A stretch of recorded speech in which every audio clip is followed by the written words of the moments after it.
A public arbitration meeting was held at the Rajnagar school in the capital against a woman accused of selling narcotics and engaging in sex work. According to local residents, the woman has allegedly been running a drug business under the guise of a beauty parlor for a long time. The arbitration was organized by the Rajnagar social organizations. An arbitration meeting was convened against a woman named Yasmin Akhtar.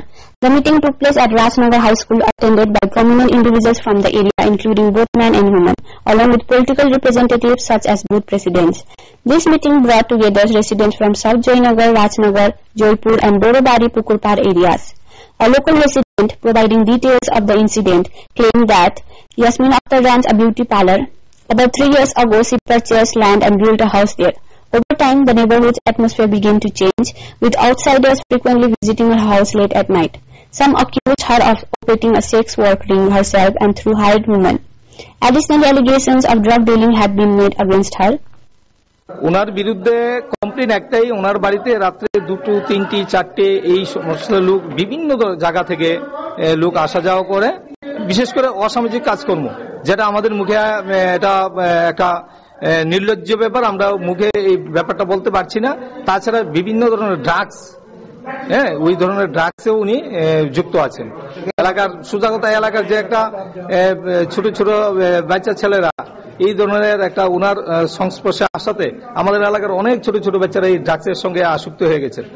ওরা চলাফেরা করতে পারছে না, drugs নিচ্ছে। হয়তো উনিও বড় ধরনের কোনো একটা মাফিয়ার সঙ্গে বা কোন ধরনের একটা ড্রাগস মাফিয়ার সঙ্গে উনি যুক্ত আছেন। আমরা এটা আন্তাজে বলছি, নাইলে এত ধরনের লোক কোথা থেকে আসে আমরা এটা বলছি। The accused woman, speaking at the arbitration meeting, issued a bold challenge, stating that if anyone could prove her involvement in illegal activities, she would leave her home and move elsewhere. She claimed that those seen visiting her house at night are relatives from her parental side. She also mentioned that society's judgment of her bad as stemmed from riding her an expensive bike, which she argued is unjustified. Who bears the responsibility to determine right from wrong? While it is up for investigation, it is clear that society has a role to play in such matters.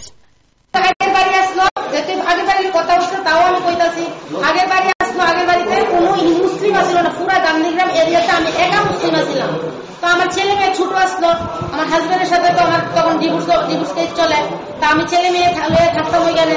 তো অনেক সময় আমি অফিসে পড়তাম, আমার ছেলে মেয়ে একটা থাকতো, তো ওরা ভয় পাইতো। ওইটা একটা জঙ্গলের মধ্যে বাড়িটা, ঠিক আছে, আশেপাশে শুধু বাড়ি বাগান আর জঙ্গল।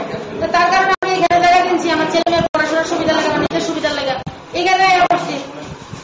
তো আমার নামে বদনাম দিতেছে কিনা, মানে উনি ওই দিন ওইখানে গিয়ে আমার বলতেছে তোর ওই বাড়িতে লাফতে দিয়ে উঠে দিছে, ভাত খাওয়ার টাইম দিছে না, এরপরে বাড়িঘর ফিরে লাগছে, এই ধরনের কথাবার্তা আমার নামে কেন বলবো? উনি এসে উনার জায়গা নিয়ে কথা বলছে, উনি উনার জায়গা নিয়ে কথা বলতো না। এরপরে আমি জাগির ভাই যখন কইছে, তারা যেদিন আমার লোক বাজার করছে, উনি যে কইছে আমি উনারে মারছি, উনি আমার লোক নড়ি হয়ে মানে বৃষ্টি বেশে গালি গেছে যে আমি এখানে কইতাম না, ঠিক আছে। এই যে নয়ন ভাই, উনি আমার ধমকাইছে, প্রথম জেনে মারতাম, আমি সামনে ধমকাই মিলে সুন্দর করে কথা বলতাম। Club officials have decided that all allegations against the woman will be investigated. Legal actions will follow based on the findings of this investigation. Bureau Report, Fact Finder.